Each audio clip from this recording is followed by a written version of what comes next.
tell me about Waves, because I'm interested, but I'm not 100% sold. Yeah, man. So Waves, Waves is wild. Let's just say that.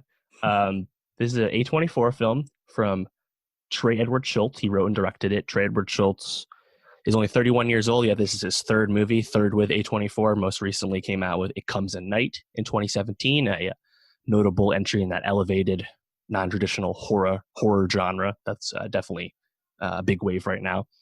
And Waves debuted at Telluride to big fanfare, and then once it came out at TIFF later, some more mixed reviews came in. Ultimately, it's still sitting at 88% Rotten Tomatoes.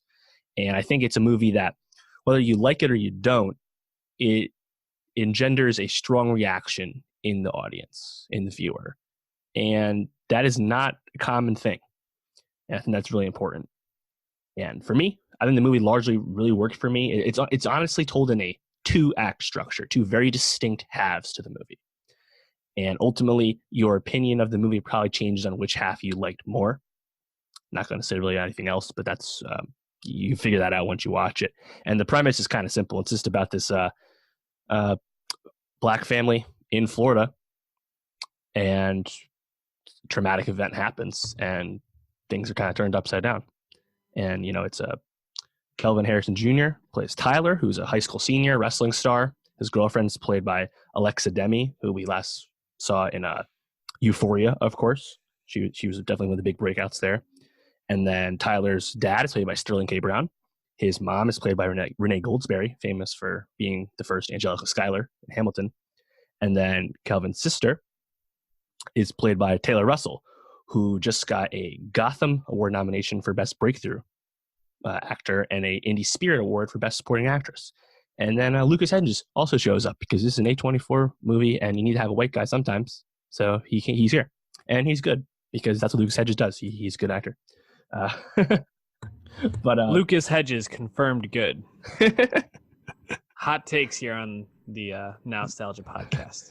But so again, I'm not going to spoil what happens in Waves, and I would recommend you don't need to watch the trailer. You don't need to read anything about the plot. I didn't really know much, and I thought that was a big benefit, so I wouldn't do that. But I will tell you about the movie making, which I think is very impressive, or at least stands out.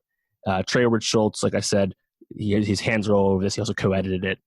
He said he made this movie, and I think it was like a 35-day shoot.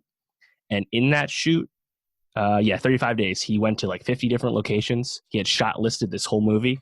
And he said he came up with about 4 hours worth of material, and he had to really cut this down. And then once he did his cut, he had like 3.5 hours, and he needed people to help him cut. And this filmmaking is really striking for a lot of obvious reasons that you're probably familiar with if you've seen A24 movies. First of all, we're in Florida. There's a scene in the water where the camera's in the water, very reminiscent of Moonlight, another A24 film. There's a lot of thematic similarities to Moonlight in this movie. Lots of close-ups of people's heads, like shoulder high, lots of close-up scenes. Overall, the movie has tons of music. There's very little non-dialogue scenes that aren't filled with some kind of sound. And that music is also noteworthy because it's all this A-list stuff. And you think A24 definitely helped pull this through, but there's Kendrick drops, Kanye West, Frank Ocean, Cudi, Tyler, Animal Collective, Radiohead, tons of really intentional musical drops conveying parts of the plot or feeling in the characters' heads. And it might be a little on the nose for some people because sometimes it's literally the lyrics of those famous songs literally enunciating what's actually being shown on screen. So that might be a little on the nose for some people, but I think it's really cool because, again, the movie really doesn't stop with the senses. And again, like the colors and the beautiful shots, the A24 of it all is really obvious, but then you have all this very intentional music drops. And at worst, it's just really showy. And I think that's just enjoyable to watch usually.